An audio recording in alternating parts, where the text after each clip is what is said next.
नमस्कार, मैं हूं रमेश हांडा। आप देख रहे हैं ट्राई सिटी अपडेट। सबसे पहले खास खबरों पर डालते हैं एक नजर।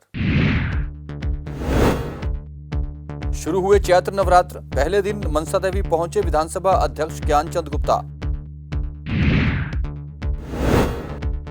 बैसाखी पर नाडा साह में भी उमड़ी श्रद्धालुओं की भीड़।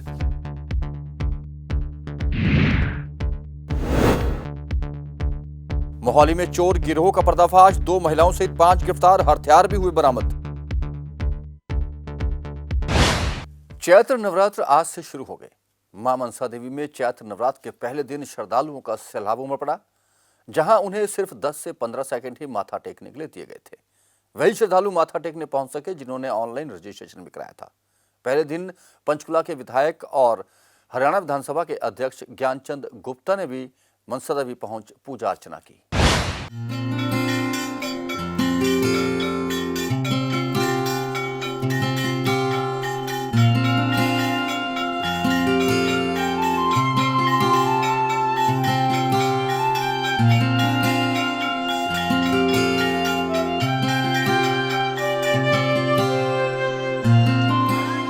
चैत्र नवरात्र के पहले दिन श्रद्धालुओं में काफी उत्साह देखने को मिल रहा है। श्रद्धालु मंदिरों में पूजा अर्चना कर रहे हैं। पंचकुला के माता मनसा देवी मंदिर में श्रद्धालुओं की भारी भीड़ देखने को मिली। आपको बता दें कि सुबह से ही श्रद्धालुओं का मंदिर में पहुंचना शुरू हो गया था। कोरोना गाइडलाइन का पालन करते हुए सभी श्रद्धालु माता के दर्शन करते हुए दिखाई दिए। वहीं चैत्र नवरात्र के पहले दिन हरियाणा विधानसभा के अध्यक्ष ज्ञानचंद गुप्ता भी अपने परिवार सहित माता मनसा देवी के मंदिर पहुंचे और माता मनसा देवी के चरणों में शीश झुकाने के बाद यज्ञशाला में यज्ञ किया। आज माता मनसा देवी के चरणों में प्रथम नवरात्र के इस अवसर पर सभी प्रदेशवासियों को, देशवासियों को बहुत बहुत शुभकामनाएं देता हूं। आज हिंदू नव वर्ष भी है। इस अवसर पर भी मैं सभी देशवासियों को बहुत बहुत शुभकामनाएं देता हूं। महामाई से बेनती करता हूं कि महामाई, जो देश के ऊपर ये कोरोना का संकट आया है, इस कोरोना के संकट को जल्दी निवारण करें और कोरोना जल्दी से जल्दी ख़त्म हो, ताकि देश प्रगति की राह के ऊपर आगे बढ़ सके।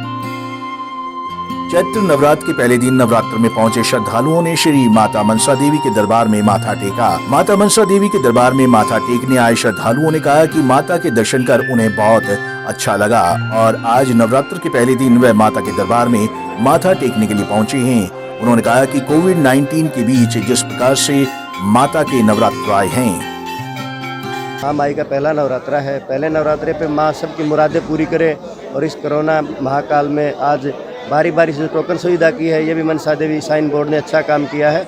और मैं माँ माई से सभी के लिए एक मन्नत करूँगा कि जल्दी से इस बीमारी से हमें छुटकारा मिले और समाज में अच्छा काम हो, ताकि हर आदमी अपने बिजनेस को आगे लेके जा सके। माँ माई के दरबार में मैं पूरे परिवार की तरफ से सुख शांति और समृद्धि। हमारा पहला नवरात्रा था इस बार, बहुत अच्छा लगा। माता के दर्शन बहुत अच्छे हुए और हम ये कामना करते हैं कि माता रानी सबके घरों में खुशियां बनाए रखे, कोरोना महामारी को दूर करे। जैसे आज रश देख रहे हैं, लोगों में बड़ा उत्साह है। पहला नवरात्रा है, कोरोना के बाद लोगों को बाहर निकलने का मौका मिला है। पहला नवरात्रा है, बहुत खुशी है लोगों में, बहुत बढ़िया दर्शन हुए माता के। जय माता की। हाँ जी, पहला नवरात्रा था तो माता मनसा देवी से सुख समृद्धि के लिए कामना की है और तरक्की के लिए कामना की है। और क्या मांगा? बस खुशियाँ परिवार के लिए, अपने लिए, सबके लिए। आज महामाई का पहला नवरात्रा था। दर्शन करके बहुत अच्छा सुख प्राप्त हुआ है और महामाई से यही मांगते हैं कि इस कोरोना काल के अंदर मतलब ऐसे ही दर्शन होते रहे सबको। बहुत अच्छा लगा है आज का। गलत बोल रहे हैं। माँ शेरावाली का बड़ी श्रद्धा भावना से माता के दर पे आए हैं। बच्चों की खुशियाँ, परिवार के सब परिवार के लिए खुशियाँ मांगने आए हैं। इस कोरोना से जल्दी मुक्ति मिले और हर बंदा, हर व्यक्ति, हर वृद्ध, बच्चा सब स्वस्थ रहे। आपको बता दें कि कोरोना के नियमों को ध्यान में रखकर ही श्रद्धालु मंदिर में पहुंच रहे हैं और माता रानी के दर्शन कर रहे हैं। इसलिए जरूरी हो जाता है कि जिस तरह से कोरोना संक्रमण फैल रहा है उसको ध्यान में रखते हुए आप भी कोरोना नियमों की पालना कर घर से बाहर निकलें। पंजाब केसरी टीवी के लिए पंचकूला से ब्यूरो रिपोर्ट।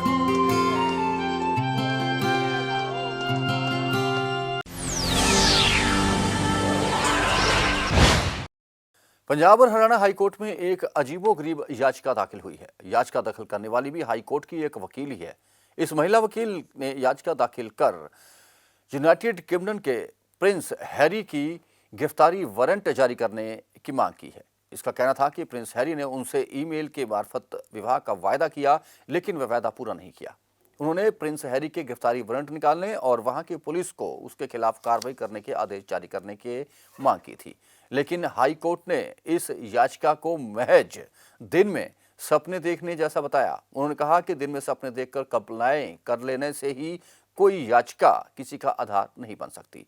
हाई कोर्ट का कहना था कि हो सकता है कि किसी हैकर ने फर्जी आईडी बनाकर प्रिंस हैरी के नाम से इस याचिकाकर्ता को मेल की गई हों, लेकिन याचिकाकर्ता का ये कहना था कि उसने प्रिंस हैरी के साथ साथ प्रिंस चार्ल्स को भी मैसेज किए थे। अब हाई कोर्ट ने इस याचिका को खारिज कर दिया है। हाई कोर्ट का कहना था कि इस तरह के ख्याली पुलाव किसी भी याचिका का आधार नहीं हो सकते।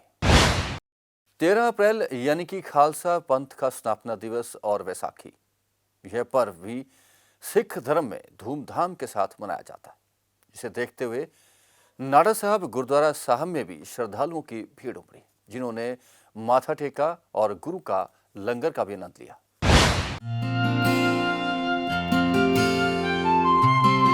आज 13 अप्रैल को ही खालसा पंथ की स्थापना की गई थी और आज ही के दिन बैसाखी पर्व मनाया जाता है। पंचकूला स्थित ऐतिहासिक गुरुद्वारा श्री नाडा साहिब में खालसा पंथ की स्थापना दिवस और बैसाखी के अवसर पर श्रद्धालुओं की भारी भीड़ देखने को मिली। सुबह से ही श्रद्धालु गुरुद्वारा साहिब में माथा टेकने के लिए पहुंचे, तो वहीं ऐतिहासिक गुरुद्वारा श्री नाडा साहिब का दृश्य देखने ही बनता था। रात के समय में लाइटिंग से पूरा गुरुद्वारा साहिब जगमगा रहा था और गुरुद्वारे को फूलों से सजाया गया है। ऐतिहासिक गुरुद्वारा श्री नाडा साहिब में हेड ग्रंथी सरदार जगजीत सिंह ने बताया कि आज ही के दिन 13 अप्रैल 1699 को खालसा पंथ की स्थापना की गई थी और सिखों के 10वें गुरु श्री गुरु गोबिंद सिंह जी ने पंथ की स्थापना की थी। उन्होंने कहा कि खालसा पंथ की स्थापना इसीलिए की गई थी कि किसी भी गरीब मजदूर पर अत्याचार न हो और उनकी रक्षा की जाए और 5 प्यारों को अमृत भी छकाया गया। देश विदेश ਦੀਆਂ ਸਾਰੀਆਂ ਸੰਗਤਾਂ ਨੂੰ ਖਾਲਸਾ ਸਾਜਨਾ ਦਿਵਸ ਦੀਆਂ ਵਿਸਾਖੀ ਦੀਆਂ ਲੱਖ ਲੱਖ ਵਧਾਈਆਂ ਹੋਣ। ਵਾਹਿਗੁਰੂ ਜੀ ਕਾ ਖਾਲਸਾ, ਵਾਹਿਗੁਰੂ ਜੀ ਕੀ ਫਤਿਹ। ਸੋ 1699 ਦੀ ਵਿਸਾਖੀ ਵਾਲੇ ਦਿਨ ਧੰਨ ਗੁਰੂ ਗੋਬਿੰਦ ਸਿੰਘ ਸਾਹਿਬ ਸੱਚੇ ਪਾਤਸ਼ਾਹ ਨੇ ਬਹੁਤ ਵੱਡੀ ਬਖਸ਼ਿਸ਼ ਕੀਤੀ। ਗੁਰ ਸੰਗਤ ਕੀਨੀ ਖਾਲਸਾ ਮਨ ਮੁਖੀ ਦੁਹੇਲਾ, ਜਿਹੜੀ ਨੀਂਹ ਰੱਖੀ ਸੀ ਖਾਲਸਾ ਪੰਥ ਦੀ ਇਹ ਖੇਤੀ ਨੂੰ ਸੰਪੂਰਨਤਾ ਗੁਰੂ ਸਾਹਿਬ ਜੀ ਨੇ ਫਿਰ ਉਦੋਂ ਬਖਸ਼ਿਸ਼ ਕੀਤੀ ਹੈ ਅੰਮ੍ਰਿਤ ਦੀ ਦਾਤ ਪਿਆ ਕੇ, ਕਿਉਂਕਿ ਬੜੇ ਲੰਮੇ ਸਮੇਂ ਤੋਂ ਔਰ ਮਨੁੱਖ ਅੰਮ੍ਰਿਤ ਦੀ ਦਾਤ ਲੱਭਦਾ ਸੀ, ਪਰ ਗੁਰੂ ਗੋਬਿੰਦ ਸਿੰਘ ਸਾਹਿਬ ਸੱਚੇ ਪਾਤਸ਼ਾਹ ਨੇ ਕਿਰਪਾ ਕੀਤੀ ਹੈ। ਅੰਮ੍ਰਿਤ ਨਾਮ ਨਿਧਾਨ ਹੈ ਮਿਲ ਪੀਵੋ ਭਾਈ, ਜੇ ਸਿਮਰਤ ਸੁਖ ਪਾਈਏ ਸਭ ਤਿਖਾ ਬੁਝਾਈ, ਨਿਰਮਲ ਰਸਨਾ ਅੰਮ੍ਰਿਤ ਪੀਵੋ ਸਦਾ ਸੁਹੇਲਾ ਕਰ ਲੈ ਜੀਓ। ਬਹੁਤ ਵੱਡੀ ਬਖਸ਼ਿਸ਼ ਗੁਰੂ ਸਾਹਿਬਾਂ ਨੇ ਕੀਤੀ ਹੈ ਮਨੁੱਖ ਦੇ ਉੱਪਰ ਕਿ ਇਸ ਜੀਵ ਦੇ ਨਾਲ ਮਿੱਠਾ ਨਾਮ ਅੰਮ੍ਰਿਤ ਪੀ ਤੇ ਤੇਰੀ ਜਿੰਦ ਜਿਹੜੀ ਤੇਰੀ ਆਤਮਾ ਹੈ ਇਹ ਸੁਖੀ ਹੋ ਜਾਵੇਗੀ, ਸਦਾ ਸੁਹੇਲਾ ਕਰ ਲੈ ਜੀਓ। ਸੁਹੇਲੇ ਦਾ ਅਰਥ ਹੁੰਦਾ ਸੁਖੀ, ਤੇ ਗੁਰੂ ਸਾਹਿਬ ਜੀ ਨੇ ਸਾਨੂੰ ਸੁਖੀ ਕਰਨ ਵਾਸਤੇ ਖਾਲਸਾ ਪੰਥ ਦੀ ਸਿਰਜਣਾ ਕੀਤੀ, ਖਾਲਸੇ ਪੰਥ ਨੂੰ ਸੰਪੂਰਨਤਾ ਬਖਸ਼ਿਸ਼ ਕੀਤੀ, ਖਾਲਸੇ ਨੂੰ ਅੰਮ੍ਰਿਤ ਦੀ ਦਾਤ ਛਕਾ ਕੇ। ਅੰਮ੍ਰਿਤ ਦਾ ਅਰਥ ਹੁੰਦਾ ਮ੍ਰਿਤੂ ਤੋਂ ਰਹਿਤ, ਜੋ ਬਹੁਤ ਵੱਡਾ ਮਨੁੱਖ ਦੇ ਅੰਦਰ ਇੱਕ ਮੌਤ ਦਾ ਡਰ ਸੀ ਔਰ ਗੁਰੂ ਕਲਗੀਧਰ ਪਾਤਸ਼ਾਹ ਨੇ ਸਿੱਖ ਦੇ ਅੰਦਰੋਂ ਉਹ ਮੌਤ ਦਾ ਵੀ ਡਰ ਕੱਢ ਦਿੱਤਾ। ਮੁੱਠ ਛੋਲਿਆਂ ਦੀ ਖਾ ਕੇ ਤੇਰੇ ਲੰਗਰਾਂ 'ਚ ਘੂਰ ਮੌਤ ਨੂੰ ਵਿਖਾਵੇ ਤੇਰਾ ਖਾਲਸਾ। ਸੋ ਖਾਲਸੇ ਨੂੰ ਅੰਮ੍ਰਿਤ ਦੀ ਦਾਤ ਦੇ ਕੇ 5 ਪਿਆਰਿਆਂ ਦੀ ਚੋਣ ਕਰਕੇ ਗੁਰੂ ਸਾਹਿਬ ਜੀ ਨੇ ਉਹ 5 ਪਿਆਰੇ ਸਾਜੇ। ਭਾਈ ਦਇਆ ਸਿੰਘ, ਭਾਈ ਧਰਮ ਸਿੰਘ, ਭਾਈ ਹਿੰਮਤ ਸਿੰਘ, ਭਾਈ ਮੋਹਕਮ ਸਿੰਘ, ਭਾਈ ਸਾਹਿਬ ਸਿੰਘ, ਉਹਨੂੰ ਅੰਮ੍ਰਿਤ ਦੀ ਦਾਤ ਛਕਾ ਕੇ 5 ਕਕਾਰ ਦਿੱਤੇ। ਰਹਿਤ ਬੈਤ ਬਖਸ਼ੀ ਬਾਣੀ ਤੇ ਬਾਣੀ ਨਾਲ ਜੋੜੇ, ਇੱਕ ਸਾਰੀ ਚੀਜ਼ਾਂ ਦੀ ਉਹਨਾਂ ਵਿਲੱਖਣਤਾ ਜਿਹੜੀ ਗੁਰੂ ਸਾਹਿਬਾਂ ਨੇ ਉਹਨਾਂ ਨੂੰ ਬਖਸ਼ਿਸ਼ ਕੀਤੀ ਹੈ। ਮੌਤ ਦਾ ਡਰ ਵੀ ਉਹਨਾਂ ਦੇ ਅੰਦਰੋਂ ਕੱਢ ਦਿੱਤਾ। ਤਾਂ ਹੀ ਖਾਲਸਾ ਜਿਹੜਾ ਸੀ 1.25 ਲੱਖ ਦਾ ਮੁਕਾਬਲਾ ਕਰਦਾ ਰਿਹਾ ਤੇ ਸਾਰੀਆਂ ਜਿੱਤਾਂ ਪ੍ਰਾਪਤ ਕਰਦਾ ਰਿਹਾ, ਰਾਜ ਕਰਦਾ ਰਿਹਾ। ਇਹੀ ਕਾਰਨ ਸੀ ਕਿ ਖਾਲਸੇ ਦੇ ਅੰਦਰ ਉਹ ਤਾਕਤ ਸੀ, ਉਹ ਅੰਮ੍ਰਿਤ ਦੀ ਦਾਤ ਦੀ ਤਾਕਤ ਸੀ, ਗੁਰੂ ਸਾਹਿਬਾਂ ਦੀ ਕਿਰਪਾ ਹੈ। ਸੋ ਖਾਲਸੇ ਦੀ ਸਿਰਜਣਾ ਇਸ ਕਰਕੇ ਹੋਈ ਕਿ ਜਦੋਂ ਵੀ ਧਰਤੀ ਤੇ ਕਿਸੇ ਵੀ ਮਨੁੱਖ ਨਾਲ ਜਾਂ ਕਿਸੇ ਵੀ ਧਰਮ ਨਾਲ, ਭਾਵੇਂ ਕੋਈ ਨੀਵਾਂ ਹੋਏ ਭਾਵੇਂ ਕੋਈ ਉੱਚਾ ਹੋਏ, ਜਦੋਂ ਉਹਦੇ ਹੱਕ ਖੋਏ ਜਾਣਗੇ, ਜਦੋਂ ਉਹਨਾਂ ਧੱਕਾ ਤੇ ਜ਼ੁਲਮ ਹੋਵੇਗਾ, ਖਾਲਸਾ ਪੰਥ ਜ਼ੁਲਮ ਦੇ ਖਿਲਾਫ ਲੜੇਗਾ। ਅੱਜ ਵੀ ਲੜਦਾ। ਜੋ ਕਿਸਾਨ ਜਿਹੜੇ ਨੇ, ਜੇ ਸੈਂਟਰ ਸਰਕਾਰ ਨੇ 3 ਕਾਨੂੰਨ ਜਿਹੜੇ ਪਾਸ ਕੀਤੇ ਗਲਤ ਤੇ, ਪਰ ਖਾਲਸਾ ਅੱਜ ਵੀ ਪੰਥ ਪੰਜਾਬ ਦੇ ਸਾਰੇ ਹੀ ਅੱਜ ਉੱਥੇ ਦਿੱਲੀ ਦੀ ਧਰਤੀ ਤੇ ਜਾ ਕੇ ਬੈਠ ਗਏ ਆਪਣੇ ਹੱਕ ਲੈਣ ਵਾਸਤੇ। ਸਾਰੇ 135 ਕਰੋੜ ਦੇ ਜਿਹੜੇ ਬਣਦੇ ਹੱਕ ਨੇ ਦੇਸ਼ ਵਾਸੀਆਂ ਦੇ, ਉਹ ਲੈਣ ਵਾਸਤੇ ਖਾਲਸਾ ਸਭ ਤੋਂ ਅੱਗੇ ਹੋ ਕੇ ਜਾ ਕੇ ਅੱਜ ਵੀ ਲੜ ਰਿਹਾ ਹੈ ਤੇ ਗਾਂ ਵੀ ਲੜਦਾ ਰਹੇਗਾ। ਸੋ ਗੁਰੂ ਸਾਹਿਬਾਨ ਨੇ ਬਹੁਤ ਵੱਡੀ ਇਹ ਬਖਸ਼ਿਸ਼ ਕੀਤੀ ਹੈ। ਅੱਜ ਲੋੜ ਹੈ ਸਮੇਂ ਦੀ, ਜੇ ਅਸੀਂ ਸਮਾਜ ਨੂੰ ਵਧੀਆ ਬਣਾਉਣਾ ਹੈ, ਦੇਸ਼ ਨੂੰ ਵਧੀਆ ਬਣਾਉਣਾ ਹੈ, ਦੁਨੀਆ ਨੂੰ ਵਧੀਆ ਬਣਾਉਣਾ ਹੈ, ਆਪਣੇ ਅੰਦਰ ਬਾਹਰ ਨੂੰ ਵਧੀਆ ਬਣਾਉਣਾ, ਤੇ ਫਿਰ ਸਾਨੂੰ ਅੰਮ੍ਰਿਤ ਦੀ ਦਾਤ ਛਕਣੀ ਜ਼ਰੂਰੀ ਹੈ। ਗੁਰੂ ਸਾਹਿਬਾਨ ਦੇ ਸਿਧਾਂਤਾਂ 'ਤੇ ਚੱਲਣਾ ਜ਼ਰੂਰੀ ਹੈ, ਵਿਰਸੇ ਨਾਲ ਜੁੜਨਾ ਜ਼ਰੂਰੀ ਹੈ। ਅੱਜ ਲੋੜ ਹੈ ਜਿਨ੍ਹਾਂ ਨੇ ਅੰਮ੍ਰਿਤ ਦੀ ਦਾਤ ਨਹੀਂ ਛਕੀ, ਉਹਨਾਂ ਨੂੰ ਬੇਨਤੀ ਹੈ ਕਿ ਅੰਮ੍ਰਿਤ ਦੀ ਛਕਣ, ਬਾਣੀ ਬਾੜੇ ਨਾਲ ਜੁੜੋ, ਆਪ ਜੁੜੋ, ਆਪਣੇ ਬੱਚਿਆਂ ਨੂੰ ਜੋੜੋ, ਕਿਉਂਕਿ ਸਮਾਜ ਤਾਂ ਹੀ ਵਧੀਆ ਬਣ ਸਕਦਾ। ਅਸੀਂ ਨਸ਼ਿਆਂ ਤੋਂ, ਭੈੜੀਆਂ ਕੁਰੀਤੀਆਂ ਤੋਂ ਇਹ ਤਾਂ ਹੀ ਬਚ सकते हैं। वहीं गुरुद्वारे में पहुंचे श्रद्धालुओं ने गुरु ग्रंथ साहिब के आगे नतमस्तक होकर समूचे संसार के लिए खुशियों की अरदास की और किसानों के मुद्दे के लिए सरकार द्वारा जल्द समाधान की बात कही। ਅੱਜ ਵਿਸਾਖੀ ਦੇ ਸ਼ੁਭ ਦਿਹਾੜੇ ਤੇ ਅਸੀਂ ਗੁਰਦੁਆਰਾ ਸ਼੍ਰੀ ਨਾਡਾ ਸਾਹਿਬ ਵਿਖੇ ਆਪਣਾ ਨਤਮਸਤਕ ਹੋਣ ਆਏ ਹਾਂ ਤੇ ਅਸੀਂ ਬਾਬਾ ਜੀ ਕੋਲੋਂ ਇਹ ਅਰਦਾਸ ਕੀਤੀ ਹੈ ਕਿ ਸਮੁੱਚਾ ਸੰਸਾਰ, ਸਮੁੱਚੀ ਮਾਨਵਤਾ ਦਾ ਭਲਾ ਹੋਵੇ, ਸਾਰੇ ਲੋਕਾਂ ਦੇ ਵਿੱਚ ਜਿਹੜੇ ਦੁੱਖ ਤਕਲੀਫਾਂ ਨੇ ਉਹ ਦੂਰ ਹੋਣ ਤੇ ਪਰਮਾਤਮਾ ਸਾਰਿਆਂ ਦੇ ਉੱਪਰ ਜਿਹੜਾ ਹੈ ਆਪਣਾ ਮਿਹਰ ਭਰਿਆ ਹੱਥ ਰੱਖੇ। ਤੇ ਇਸ ਮੌਕੇ ਤੇ ਮੈਂ ਇਹ ਵੀ ਅਰਦਾਸ ਕਰਨਾ ਚਾਹੂੰਗਾ ਗੁਰੂ ਮਹਾਰਾਜ ਦੇ ਚਰਨਾਂ ਦੇ ਵਿੱਚ ਕਿ ਸਾਡੇ ਜਿਹੜੇ ਕਿਸਾਨ ਭਰਾ ਦਿੱਲੀ ਬਾਰਡਰ ਤੇ ਬੈਠੇ ਨੇ ਉਹਨਾਂ ਦਾ ਮਸਲਾ ਜਲਦ ਤੋਂ ਜਲਦ ਹੱਲ ਹੋਵੇ ਤੇ ਉਹ ਵੀ ਆਪਣਾ ਰਾਜੀ ਖੁਸ਼ੀ ਘਰ ਨੂੰ ਆਉਣ ਤੇ ਆਪਣੀ ਜਿਹੜੀ ਵਿਸਾਖੀ ਹੈ ਉਹ ਜੇ ਘਰ ਮਨਾਉਂਦੇ ਤਾਂ ਹੋਰ ਵਧੀਆ ਹੁੰਦਾ। ਇਹ ਗੱਲ ਸਾਨੂੰ ਇੱਕ ਦੁੱਖ ਵਾਲੀ ਗੱਲ ਹੈ ਕਿ ਵਿਸਾਖੀ ਵਾਲੇ ਦਿਨ ਜਦੋਂ ਇੱਕ ਕਿਸਾਨ, ਇੱਕ ਜੱਟ ਆਪਣੇ ਖੇਤਾਂ ਦੇ ਵਿੱਚ ਫਸਲ ਵੱਢਦਾ ਹੈ, ਉਹਨਾਂ ਨੂੰ ਇਹ ਇੱਕ ਮਾੜਾ ਸਮਾਂ ਹੈ ਕਿ ਜਿਹੜੀ ਵਿਸਾਖੀ ਵਾਲੇ ਦਿਨ ਉਹ ਦਿੱਲੀ ਬਾਰਡਰ ਤੇ ਬਹਿ ਕੇ ਸੰਘਰਸ਼ ਕਰਨਾ ਪੈ ਰਿਹਾ ਹੈ। ਤੋ ਮੈਂ ਪਰਮਾਤਮਾ ਨੂੰ ਅਰਦਾਸ ਕਰਦਾ ਕਿ ਜਿਹੜਾ ਇਹ ਮਸਲਾ ਜਲਦ ਤੋਂ ਜਲਦ ਉਹ ਆਪਣੀ ਕਿਰਪਾ ਨਾਲ ਹੱਲ ਕਰਵਾਉਣ ਤਾਂ ਕਿ ਸਾਡੇ ਜਿਹੜੇ ਕਿਸਾਨ ਭਰਾ ਨੇ ਉਹ ਫਿਰ ਖੁਸ਼ੀ ਜਿੱਥੇ ਉਹਨਾਂ ਦੀ ਅਸਲੀ ਥਾਂ ਹੈ ਉਹ ਖੇਤਾਂ ਵਿੱਚ ਜਾ ਕੇ ਆਪਣਾ ਕੰਮ ਕਰ ਸਕਣ। ਧੰਨਵਾਦ। ਬਾਬਾ ਜੀ ਤੋਂ ਅਰਦਾਸ ਕੀਤੀ ਹੈ ਜੀ, ਜਿਹੜੇ ਕਿਸਾਨ ਦਿੱਲੀ 'ਚ ਬੈਠੇ ਹੋਏ ਨੇ ਘਰਾਂ ਨੂੰ ਛੱਡ ਕੇ, ਉਹ ਜਲਦੀ ਤੋਂ ਜਲਦੀ ਆਪਣੇ ਘਰਾਂ 'ਚ ਆਉਣ, ਉਹਨਾਂ ਦੀਆਂ ਮੰਗਾਂ ਮੰਨੀਆਂ ਜਾਣ। ਸਰਬੱਤ ਦਾ ਭਲਾ ਤਾਂ ਹੈ ਹੀ ਹੈ ਜੀ, ਉਹ ਤਾਂ ਸਰਬੱਤ ਦਾ ਭਲਾ ਸਾਡਾ ਰੋਜ਼ ਅਰਦਾਸ ਵਿੱਚ ਹੁੰਦਾ ਹੀ ਹੈ। ਅਸੀਂ ਵਿਸਾਖੀ ਵਾਲੇ ਦਿਨ ਬਸ ਬਾਬਾ ਜੀ ਕੋ ਇਹੀ ਮੰਗਦੇ ਹਾਂ ਕਿ ਬਾਬਾ ਜੀ ਸਭ ਤੇ ਆਪਣਾ ਮਿਹਰ ਭਰਿਆ ਹੱਥ ਬਣਾਏ ਰੱਖੋ ਤੇ ਜਿਹੜੇ ਕਿਸਾਨ ਉੱਥੇ ਇੰਨੀ ਸਰਦੀ ਕੱਟ ਚੁੱਕੇ ਨੇ, ਹੁਣ ਇੰਨੀ ਗਰਮੀ 'ਚ ਉੱਥੇ ਬੈਠੇ ਨੇ, ਉਹ ਆਪਣੇ ਘਰਾਂ ਨੂੰ ਵਾਪਸ ਆਉਣ, ਆਪਣੇ ਘਰਦਿਆਂ ਨੂੰ ਦੇਖਣ ਤੇ ਉਹਨਾਂ ਦੀਆਂ ਸਾਰੀਆਂ ਮੰਗਾਂ ਪੂਰੀਆਂ ਹੋਣ। ਅਸੀਂ ਖੁਦ ਜਾ ਚੁੱਕੇ ਹਾਂ ਉੱਥੇ, ਬਹੁਤ ਚਾਹੇ ਉੱਥੇ ਉਹ ਆਰਾਮ ਨਾਲ ਰਹਿ ਰਹੇ ਆ ਬਟ ਘਰੋਂ ਨਿਕਲ ਕੇ ਬਾਹਰ ਰਹਿਣਾ ਬਹੁਤ ਮੁਸ਼ਕਿਲ ਆ, ਬਟ ਉਹਨਾਂ ਦੇ ਫੇਸ ਤੇ ਬਿਲਕੁਲ ਵੀ ਨਹੀਂ ਲੱਗਦਾ ਕਿ ਉਹ ਇੰਨੀ ਮੁਸ਼ਕਿਲ ਨਾਲ ਉੱਥੇ ਰਹਿ ਰਹੇ ਹੋ, ਫਿਰ ਵੀ ਹੱਸ ਕੇ ਹਰ ਇੱਕ ਚੀਜ਼ ਦਾ ਸਾਹਮਣਾ ਕਰ ਰਹੇ ਇਸ ਸਮੇਂ। ਬਹੁਤ ਅੱਛਾ ਲੱਗ ਰਿਹਾ ਹੈ ਬਟ ਅਸੀਂ ਉਹਨਾਂ ਦੇ ਨਾਲ ਸਪੋਰਟ ਕਰ ਰਹੇ ਹਾਂ, ਅਸੀਂ ਉਹਨਾਂ ਦੇ ਨਾਲ ਖੜੇ ਹਾਂ। ਬਿਲकुल ਉਹਨਾਂ ਨੂੰ ਇਹੀ ਕਿਹਾ ਕਿ ਸਾਰੇ ਪਾਸੇ ਸਭ ਕੁਝ ਠੀਕ ਕਰਨ, ਜੋ ਵੀ ਕੁਝ ਪਰ ਚੱਲ ਰਿਹਾ गलत है सब कुछ ठीक होवे। बैसाखी के पावन पर्व पर ऐतिहासिक गुरुद्वारा श्री नाडा साहिब पहुंचे सभी श्रद्धालुओं ने जहां गुरु से सुख शांति की अरदास की, वहीं दिल्ली बॉर्डर पर बैठे किसानों के मसले में जल्द सही फैसले की बात कही और इस दौरान गुरुद्वारा साहिब में आने वाले श्रद्धालुओं के लिए लंगर की व्यवस्था भी की गई। पंजाब केसरी टीवी के लिए ब्यूरो रिपोर्ट। मोहाली फेस 8 थाना पुलिस ने लूटपाट, चोरी और डकैती करने वाले गिरोह के 8 लोगों को गिरफ्तार किया है, जिसमें 2 महिलाएं भी शामिल हैं। इस गिरोह से भारी मात्रा में हथियार भी मिले हैं और कई वारदातों का पर्दाफाश भी हुआ है जो कि इन लोगों ने अंजाम दी थी। शहर में किसी भी तरह के अपराध को बढ़ावा ना मिले, इसको लेकर मोहाली पुलिस अलर्ट मोड पर है और आपराधिक श्रेणी में आने वाले लोगों पर नकेल कस रही है। इसी बीच मोहाली पुलिस ने लूटपाट और चोरी करने वाले गिरोह के 8 लोगों को गिरफ्तार कर सफलता हासिल की है। गिरफ्तार किए गए आरोपियों की निशानदेही पर चोरी डकैती में उनका साथ देने वाली 2 महिलाओं और चोरी का सामान खरीदने वालों को भी पुलिस ने गिरफ्तार किया है। एसपी सिटी हरविंदर सिंह विर्क ने बताया कि पुलिस को सूचना मिली थी कि एक गैंग जो कि लूटपाट, चोरी व डकैती करने में माहिर है और इस समय किसी वारदात को अंजाम देने के लिए गुरुद्वारा अम्ब साहब की बैक साइड एरिया में हथियारों सहित छिपकर योजना बना रहे हैं। पुलिस ने सूचना मिलते ही तुरंत उक्त जगह पर रेड कर गैंग के 5 आरोपियों को गिरफ्तार कर लिया। मोहाली डिस्ट्रिक्ट ਦੇ ਵਿੱਚ ਮਾਨਯੋਗ ਐਸਐਸਪੀ ਸ਼੍ਰੀ ਸਤਿੰਦਰ ਸਿੰਘ ਆਈਪੀਐਸ ਐਸਐਸਪੀ ਮੋਹਾਲੀ ਉਹਨਾਂ ਵੱਲੋਂ ਜਿਹੜੇ ਦਿਸ਼ਾ ਨਿਰਦੇਸ਼ਾਂ ਦੇ ਜਿਹੜੀਆਂ ਗਾਈਡਲਾਈਨਸ ਜਾਰੀ ਕੀਤੀਆਂ ਜਾਂਦੀਆਂ, ਜੋ ਸਿਟੀ ਏਰੀਆ ਵਿੱਚ ਜਾਂ ਮੋਹਾਲੀ ਡਿਸਟ੍ਰਿਕਟ ਦੇ ਵਿੱਚ ਕ੍ਰਾਈਮ ਹੁੰਦਾ ਆ ਤਾਂ ਉਹਨੂੰ ਕਿਸ ਤਰੀਕੇ ਨਾਲ ਕਰਵ ਕੀਤਾ ਜਾਵੇ ਤੇ ਜਿਹੜੇ ਕੋਈ ਕ੍ਰਾਈਮ ਹੁੰਦਾ ਆ ਉਹਨੂੰ ਡਿਟੈਕਟ ਕਰਨਾ ਤੇ ਪਹਿਲਾਂ ਪ੍ਰੀਵੈਂਟ ਕਰਨਾ, ਫਿਰ ਡਿਟੈਕਸ਼ਨ ਦੇ ਵਿੱਚ ਜਿਹੜੀ ਕਰਦੀਆਂ ਸਮੇਂ-ਸਮੇਂ ਤੇ ਗਾਈਡਲਾਈਨਸ ਦਿੱਤੀਆਂ ਜਾਂਦੀਆਂ। ਉਹਦੇ ਤਹਿਤ ਸਾਡੀਆਂ ਜਿਹੜੀਆਂ ਪੁਲਿਸ ਟੀਮਸ ਨੂੰ ਅਸੀਂ ਅੱਗੇ ਬਰੀਫ ਕੀਤਾ ਜਾਂਦਾ ਹੈ।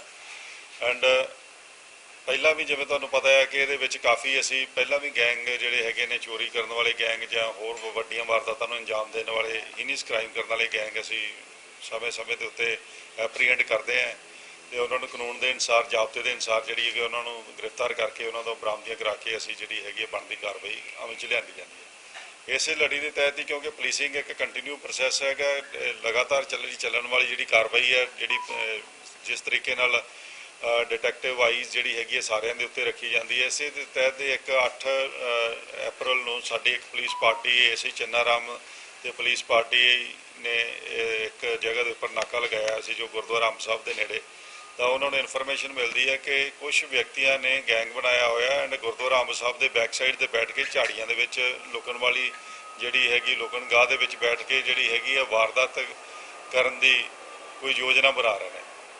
तो जी उन्होंने योजना सी कि एक रतवाड़ा साहब गुरुद्वारा साहब मुल्लापुर थाना के एरिया के पैंदा है, वो सामने एक पंजाब एंड सिंध बैंक का जोड़ा है ATM है, तो ATM को इन्होंने जोड़ा है लुटना सी एंड उस तो बाद जो फरदर होर लुट दी वारदात जी करदियां सी। तो इस इन्फॉर्मेशन को डिवेलप करते हुए इन्हों के उत्ते मुकदमा दर्ज किया गया एंड जोड़े इन्हों के 5 व्यक्तियों को मौके के उत्ते गिरफ्तार किया गया, जिन्हों के कोलों जिहड़ियां किरपाना एंड लोहे के जोड़ा होर औजार है, कटर है, इलैक्ट्रॉनिक कटर है, प्लस रॉड लोहे दी रॉड्स वगैरह जिन्हों जोड़े है कि उत्थे कोई इन्हों रसिस्ट करता तो उन्होंने हर्ट कर सकते सी। इस तरीके के जोड़े इन्हों तो वैपन मारू हथियार बरामद किए गए। आपको बता दें कि पकड़े गए आरोपी वाहनों की चोरी करके अलग अलग एरिया में छिपा देते थे और बाद में चोरी के ये वाहन अलग अलग कस्बों में बेच देते थे।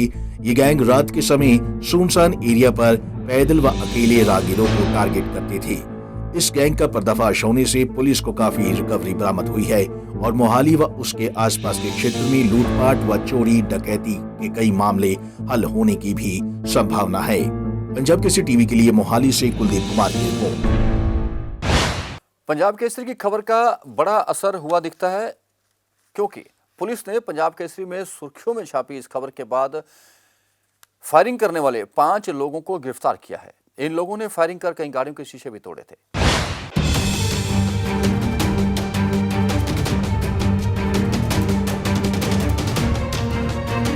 सिटी ब्यूटीफुल में बदमाशों के हौसले लगातार बढ़ते जा रहे हैं। इसी कड़ी में सेक्टर 38 वेस्ट में कुछ दिन पहले बदमाशों ने देर रात फायरिंग की थी और गाड़ियों के शीशे तोड़े थे। मामले को पंजाब केसरी ने प्रमुखता से उठाया था, जिसके बाद अब पुलिस ने मामले में कार्रवाई करते हुए 5 आरोपियों को धर दबोचा है। पुलिस ने पकड़े गए आरोपियों की पहचान डड्डू माजरा के राजकुमार, सेक्टर 25 के अभिषेक, मोनू उर्फ मरोड़ी, हरियाणा गोहाना के मुकेश उर्फ गुल्लू और हर्षदीप उर्फ मोनू के रूप में की है। थाना पुलिस ने सभी आरोपियों को कोर्ट में पेश किया, जहां से कोर्ट ने उन्हें 2 दिन के रिमांड पर भेज दिया है। पुलिस ने इनके कब्जे से 3 देसी कट्टे भी बरामद किए हैं।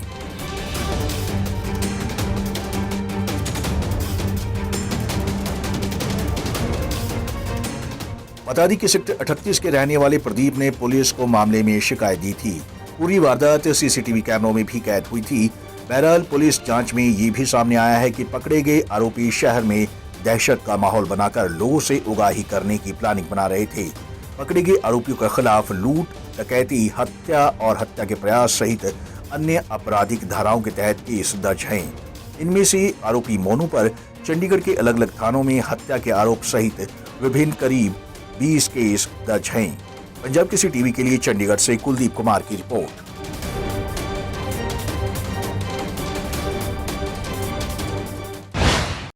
Federation of private schools association ने सवाल खड़े किए हैं कि क्या सिर्फ छोटे बच्चों को ही कोरोना होता है, बड़े बच्चों को नहीं, क्योंकि सरकारी और निजी स्कूलों में छोटे बच्चों की क्लासें नहीं लग रही जबकि बड़े बच्चों की क्लासें लग रही हैं। इन लोगों का कहना था कि जब राजनीतिक रैलियां हो सकती हैं, धरने प्रदर्शन हो सकते हैं, तो स्कूलों में छोटे बच्चे क्यों नहीं पढ़ सकते। बाकी सभी व्यवसाय, सरकारी दफ्तर और चाहे आप दुकानें लें, मॉल लें, एयरलाइंस लें, बसेस लें, मतलब सभी संसाधन और जो व्यवसाय हैं वो खुले हुए हैं, पूरी तरह से खुले हुए हैं। सिर्फ स्कूलों के ऊपर दोबारा ये प्रतिबंध लगा दिया गया। जैसे अभी हरियाणा में कल से नाइट कर्फ्यू लगा, तो नाइट कर्फ्यू का मतलब कि दिन में काम होंगे और रात को नाइट कर्फ्यू की स्थिति रहेगी। और हमारे पे पूरा ही कर्फ्यू इम्पोज कर दिया गया, यानी कि स्कूल लॉकडाउन की स्थिति में। प्रदेश खुला है, देश खुला है, बंगाल में इलेक्शन हो रहे हैं, लाखों की उसमें जो है तादाद में लोग रैलियों में भाग ले रहे हैं असम में भाग ले रहे हैं, जो किसी से छुपा नहीं है। धार्मिक संस्थानों में भी जो है लोग पूरी संख्या के साथ जा रहे हैं। अभी कुंभ का भी आयोजन होने वाला है जिसको सरकार ने परमिशन दी। तो ये नन्हे मुन्ने बच्चों की शिक्षा ही जो है क्या इसकी वजह से ही कोरोना, क्या बच्चे कोरोना फैलाते हैं कि स्कूल बंद कर दिए जाए, और वो भी सिर्फ एलिमेंट्री एजुकेशन जिसकी बात शिक्षा के अधिकार में की जाती है। और एलिमेंट्री को बहुत तवज्जो दी जाती है कि रीढ़ अगर मजबूत होगी, नीचे की फाउंडेशनल जो है एजुकेशन पे न्यू NEP 2020 ने भी बहुत बात की है कि बच्चे की फाउंडेशनल जो एजुकेशन अगर नींव मजबूत नहीं होगी तो वो आगे जाकर एक अच्छा विद्यार्थी नहीं बन पाएगा। 1 साल से ऊपर हो गया बच्चे घर पे बैठे हैं, जो ऑनलाइन स्टडीज चल भी रही हैं। हर एक कोई जानता है, हर एक ने कहा कि ऑफलाइन का जो जगह है वो ऑनलाइन नहीं ले सकती। और ऑनलाइन में भी स्थिति क्या है, जो अमीर पेरेंट्स हैं उन पेरेंट्स के पास तो व्यवस्था है, उनके पास लैपटॉप हैं, घर में 56 इंच की LED है जिस पे व्यवस्था की जा सकती है पढ़ने की, जिससे उसके आंखों पे भी प्रभाव ना पड़े। और जो गरीब व्यक्ति है, ज़्यादातर 70% स्कूल पूरे हिंदुस्तान के, हरियाणा के तो शायद 70 से ज़्यादा हैं, जो 1000 रुपये से कम फीस ले रहे हैं। और ग्रामीण अंचल के स्कूल, वहाँ पर लोगों के पास मोबाइल्स भी प्रॉपर नहीं हैं। मोबाइल्स हैं तो नेट की व्यवस्था नहीं है। आप चंडीगढ़ पे राजधानी में बैठे हैं तो आपने देखा होगा 4G के बाद भी कई बार नेट नहीं चल पाते, कि पत्रकारों के पास भी जहाँ पर आप बैठ के जब न्यूज़ लिख रहे होते हैं तो मैंने कई बार, मेरे बहुत मित्र हैं बैठे, देखा कि भी वहाँ पर भी नेट जो है वो वीक चल रहा होता है कि जी नेट की स्थिति अच्छी नहीं है। हमारे MS पोर्टल में भी आ रहा है। तो उससे जो कि आंखों पे भी प्रभाव पड़ रहा है और पूरी पढ़ाई ट्रांसफॉर्म भी नहीं हो रही है। और स्कूल जो है एक अलग व्यवस्था होती है ऑफलाइन, के बच्चा स्कूल में आके सिर्फ किताबी ज्ञान ही नहीं लेता, वो बच्चों के साथ पीयर लर्निंग भी करता है, डिसिप्लिन में रहना भी सीखता है, और जो है और बहुत सारी चीज़ें बच्चों के साथ रह के सीखता है। जो एक नुकसान, बहुत भारी नुकसान, इसको वर्ल्ड बैंक ने भी $400 बिलियन का पीछे 3-4 महीने पहले रिपोर्ट दी, $400 बिलियन का इसको जो है नुकसान हिंदुस्तान में आंका, जो अब बढ़ के कितना हो गया होगा। और गवर्नमेंट ने भी जो पैकेजेस दिए, आपने देखा है कि 20 लाख करोड़ का पैकेज सेंट्रल गवर्नमेंट ने दिया, लेकिन प्राइवेट स्कूल की टीचर्स जो बेरोजगार हो रहे हैं, ड्राइवर बेरोजगार हो चुके हैं, प्लेवे स्कूल बंद हो चुके हैं, स्कूल बिक रहे हैं, बहुत बुरी कंडीशन अवस्था बनी हुई है। राजस्थान के तो विधानसभा में ये विधायक ने प्रश्न उठाया कि 10 स्कूल संचालक आत्महत्या कर चुके हैं।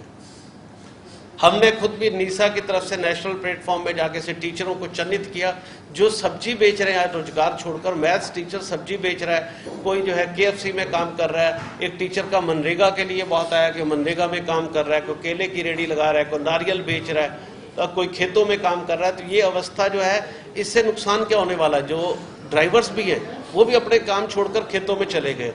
जब ये स्कूल पूरी तरह पटरी पे आएंगे, ना ड्राइवर मिलेंगे ना शिक्षक मिलेंगे, पहले भी अच्छे शिक्षकों की कमी थी। तो ऐसे में एजुकेशन का बिल्कुल ध्यान ना रखते हुए पूरा प्रदेश चल रहा है। फ्यूनरल में 50 आदमियों की इजाज़त है और शादियों में 200 आदमियों की इजाज़त है।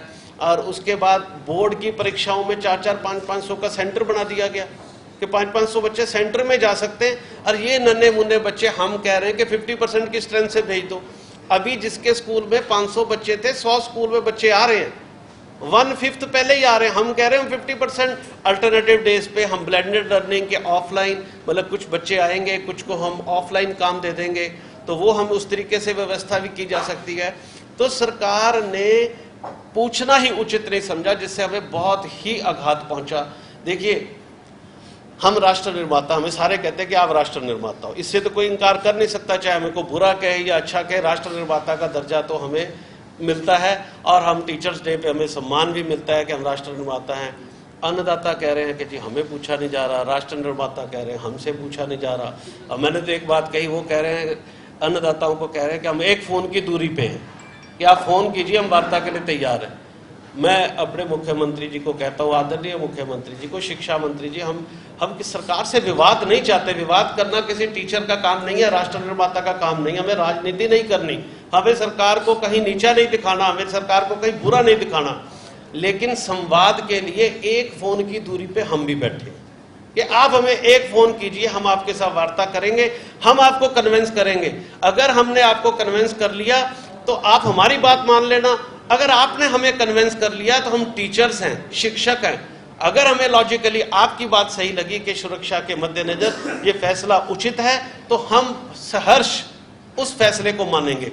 लेकिन फैसले अगर थोपे जाएंगे और जनप्रतिनिधियों को नहीं पूछा जाएगा तो उस पर हमारा विरोध है। हमने कहा कि हम अपने स्कूल खुले रखेंगे। अगर आपको लगता है कि हम शिक्षा देना एक अपराध है, गलत है, हम पूरा उस पर, मैंने कहा कि हमारे पास 1/5 या 1/4 स्ट्रेंथ आ रही है अभी भी, तो उसमें भी हम जो है पूरा सोशल डिस्टेंसिंग भी कर सकते हैं। प्रधानमंत्री जी कह रहे 2 गज की दूरी, मास्क है जरूरी, हम 2 गज की दूरी मानने को तैयार है, जबकि देखो रैलियों में कोई नहीं मान रहा 2 गज की दूरी। हम प्रधानमंत्री जी की बात मानने को तैयार है। सबसे सर्वोच्च जो है इस समय हमारे प्रतिनिधि देश के प्रधानमंत्री जी, हम उनकी बात मानने को तैयार है। क्या उनकी बात के अनुसार भी स्कूल नहीं खोले जा सकते? हम 2 गज छोड़ो 2.5 गज की दूरी मानने को तैयार है। ट्राई सिटी में कोरोना अपने पांव पसारता जा रहा है और प्रशासन भी सख्ती भरे कदम उठाता जा रहा है। आज भी ट्राई सिटी में 1191 नए मामले सामने आए और 5 लोगों की मौत हो गई। जिसके बाद अब ट्राई सिटी में कोरोना से मरने वालों का आंकड़ा 1043 तक पहुंच गया है। चंडीगढ़ में आज 397 नए मरीज आए और 1 व्यक्ति की मौत हो गई। चंडीगढ़ में अब तक कोरोना से 401 लोगों की जान जा चुकी है। वहीं पंचकुला में आज 285 नए कोरोना पेशेंट सामने आए, लेकिन किसी की मौत की सूचना नहीं है, जहां अब तक 159 लोग कोरोना से अपनी जान गंवा चुके हैं। वहीं मोहाली में कोरोना का ब्लास्ट जारी है, जहां 509 नए मामले आए और 5 लोग कोरोना से मौत के मुंह में चले गए। मोहाली में अब तक 483 लोग कोरोना से अपनी जान गंवा चुके हैं। वहीं चंडीगढ़ ने भी कोरोना के बढ़ते मामलों को देखते हुए सख्ती भरे कदम उठाने शुरू कर दिए हैं। रॉक गार्डन को अनिश्चितकाल के लिए बंद कर दिया गया है, जबकि सुखना लेक भी वीकेंड पर बंद रहेगा। रात का कर्फ्यू अब 10:30 की बजाय 10 बजे शुरू होगा, जो कि सुबह 5 बजे तक चलेगा। प्रशासन ने इशारा किया है कि आने वाले दिनों में लॉकडाउन जैसी स्थिति पैदा हो सकती है और दुकानें और मार्केटें ऑड इवन पे खुल सकती हैं। वीकेंड लॉकडाउन भी होने की संभावना से इनकार नहीं किया जा सकता। और मौसम की जानकारी, ट्राई सिटी में आज का अधिकतम तापमान 37 डिग्री सेल्सियस और न्यूनतम तापमान 23 डिग्री सेल्सियस रिकॉर्ड किया गया। मौसम में नमी की मात्रा 19% रही। आने वाले 24 घंटों में अनुमान है कि हल्के बादल छाए रहेंगे और बूंदाबांदी भी हो सकती है, जिससे तापमान से कुछ राहत जरूर मिलेगी। ट्राई सिटी अपडेट में अब तक के लिए इतना ही। जाने से पहले आपसे भी गुजारिश कि मास्क जरूर पहने, सोशल डिस्टेंसिंग बनाए रखें, सैनिटाइजर का इस्तेमाल करें और बार बार हाथ धोएं। वैक्सीनेशन भी जरूर करवाएं और अपने आसपास रहने वाले लोगों को भी वैक्सीन के प्रति जागरूक करें, क्योंकि कोरोना में बचाव ही बचाव है। फिर मिलेंगे कुछ और नई खबरें और सूचनाएं लेकर। तब तक के लिए रमेश आडा को पूरी टीम के साथ दीजिए इजाजत। नमस्कार।